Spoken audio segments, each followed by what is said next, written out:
ವಿಚಾರಕ್ಕೆ ವ್ಯಕ್ತವಾಗ್ತಾ ಇರುವಂತಹ ಆಕ್ರೋಶಕ್ಕೆ ಸಂಬಂಧಪಟ್ಟಂತೆ ಡಿಕೆ ಶಿವಕುಮಾರ್ ಪ್ರತಿಕ್ರಿಯೆಯನ್ನು ಕೊಟ್ಟಿದ್ದಾರೆ.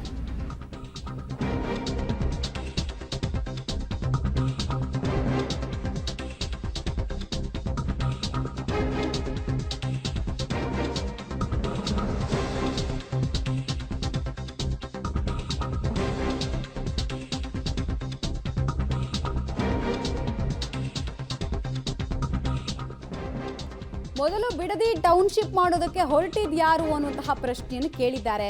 ಬಿಡದಿ ಟೌನ್ಶಿಪ್ ವಿರೋಧಿಸಿ ಈಗ ಪಾದಯಾತ್ರೆ ಎಲ್ಲ ನಡೀತಾ ಇದೆಯಲ್ಲ, ಇದಕ್ಕೆ ಸಿಎಂ ಡಿಕೆ ಶಿವಕುಮಾರ್ ಅವರ ಪ್ರಶ್ನೆ ವಿರೋಧ ಪಕ್ಷಗಳಿಗೆ, ಯಾರದು ಬ್ರೈನ್ ಚೈಲ್ಡ್ ಇದು ಅನ್ನೋದು ಪ್ರಶ್ನೆ.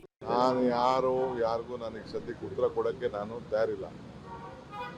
ಮಹಾರಾಷ್ಟ್ರ 80,000 ಎಕರೆ ಅಕ್ವಿಷನ್ ಮಾಡಿಬಿಟ್ಟು ಹೊಸ ಟೌನ್ ಮಾಡ್ತಾ ಇದ್ದಾರೆ. ತೆಲಂಗಾಣದಲ್ಲಿ 40,000 ಎಕರೆಯಲ್ಲಿ ಹೊಸ ಟೌನ್ ಮಾಡ್ತಾ ಇದ್ದಾರೆ. ಇದು ನಾನು ಮಾಡಿದ್ದಂಥ ಟೌನ್ಶಿಪ್ ಅಲ್ಲ. ಹಿಂದೆ ಕುಮಾರಸ್ವಾಮಿ ಅವರೇ ಇದಕ್ಕೆ ನೋಟಿಫೈ ಮಾಡಿದಂಥ ಟೌನ್ಶಿಪ್ಪು. ಹಿಂದೆ ಬಿಜೆಪಿ ಗೌರ್ಮೆಂಟಲ್ಲಿ 1,000 ಎಕರೆನ ಈಗ ಅಕ್ವಿಷನ್ ಮಾಡಿ ತಿರ್ಗಾ KDB ಅವ್ರು ಕೊಟ್ರಲ್ಲ. ಬಿಡದಿ ಟೌನ್ಶಿಪ್ ಯಾರು ಮಾಡಿದ್ದು? ಬಿಡದಿದ ಇಂಡಸ್ಟ್ರಿಯಲ್ ಟೌನ್ ಯಾರು ಮಾಡಿದ್ದು? ಆರೋಳಿ ಇಂಡಸ್ಟ್ರಿಯಲ್ ಟೌನ್ ಯಾರು ಮಾಡಿದ್ದು? ಆ ಜನ ರೈತರು ಹೋಗಿಲ್ವಾ? ಈಗ ರೈತರೆಲ್ಲ ಒಪ್ಕೊಂಡಿದ್ದಾರೆ. ಒಬ್ಬ ರಾಜಕಾರಣ ಮಾಡಬೇಕು ಅಂತಿದ್ರೆ ರಾಜಕಾರಣ ಮಾಡಲಿ. ನಾನು ಯಾರಿಗೂ ನನಗೆ ಸದ್ಯಕ್ಕೆ ಉತ್ತರ ಕೊಡೋಕ್ಕೆ ನಾನು ತಯಾರಿಲ್ಲ. ಉತ್ತರ ಕೊಡೋದಕ್ಕೆ ರೆಡಿ ಇಲ್ಲ. ಹಿಂದೆ ಬಿಜೆಪಿ ಮತ್ತು JDSನವರು ಯಾವುದೇ ಕಡೆಗಳಲ್ಲೂ ಕೂಡ ಭೂಮಿ ಅಕ್ವಿಸಿಷನ್ ಮಾಡ್ಕೊಳ್ಳಿಲ್ವಾ? KIDBಗಿಂತ ವಶಕ್ಕೆ ಪಡೆಯೋ ಕೆಲಸ ಆಗ್ಲಿಲ್ವಾ? ಇಲ್ಲಿ ಮಾಡಿದ್ರೆ ಮಾತ್ರ ತಪ್ಪಾ ಅನ್ನುವಂತಹ ಪ್ರಶ್ನೆಯನ್ನ ಡಿಕೆ ಶಿವಕುಮಾರ್ ಕೇಳ್ತಾ ಇದ್ದಾರೆ.